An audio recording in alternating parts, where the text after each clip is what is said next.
Thomas and Percy enjoy working in the docks. They like the sea air and the sound of the gulls. But one day, the friends were feeling hot and bothered. A crane was causing trouble. His name is Cranky, and this was his first day at the docks. "You're useless little bugs," he called from above. "If you put these freight cars on the inside lines, then I wouldn't have so far to travel." "Rubbish," said Thomas.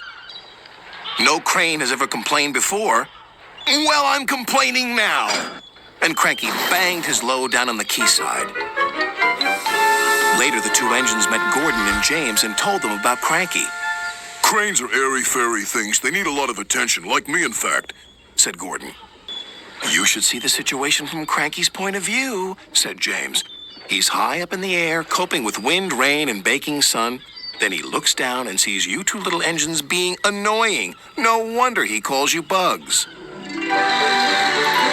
When Cranky heard that the big engines agreed with him, he grew bossier still. Come on, push those freight cars closer to me."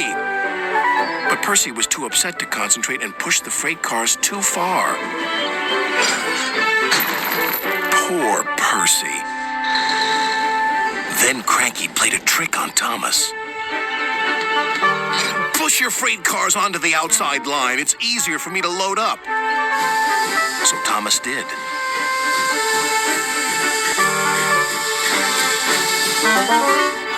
But Cranky left the loads beside the freight cars, not in them.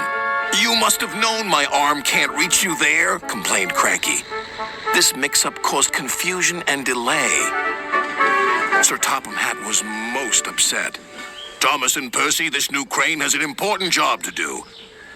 I have heard that you have not been helping him today. You will go to your sheds and consider how you will improve yourselves tomorrow." Now Thomas and Percy were upset too.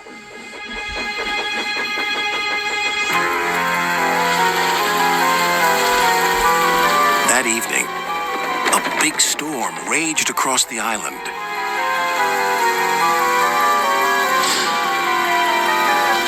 Cranky and the engines were trapped at the docks. "We're sure to be safe in this shed," said Duck. But he was wrong. The engines had no idea they were about to be put in great danger by an old tramp steamer.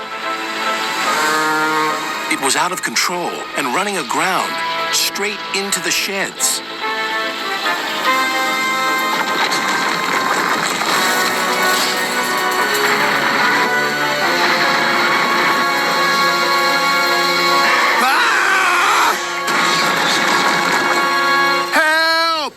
Called the engines from inside the shed. "I can't!" called Cranky. When the storm was over, Sir Topham Hatt rushed to the scene of destruction. "Thomas and Percy will help you," he called to Cranky. "And then you can help the engines." "Oh, please hurry," cried Cranky, "and tell them I'm sorry I was rude to them." "So it was you," murmured Sir Topham Hatt. "I owe those engines an apology." Thomas and Percy soon came to the rescue. And it wasn't too long before Cranky was upright again and clearing the wreckage.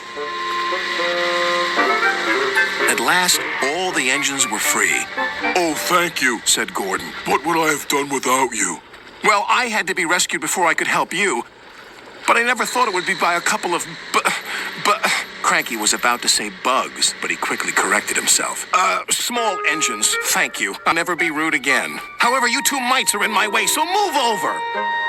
"Pa," said Percy, "he's back to bugging us." "Don't move! You're still attached to Cranky." But it was too late. Cranky still looks down on the two little engines. But ever since that stormy night, he never calls them bugs or mites, because he knows they might bite back.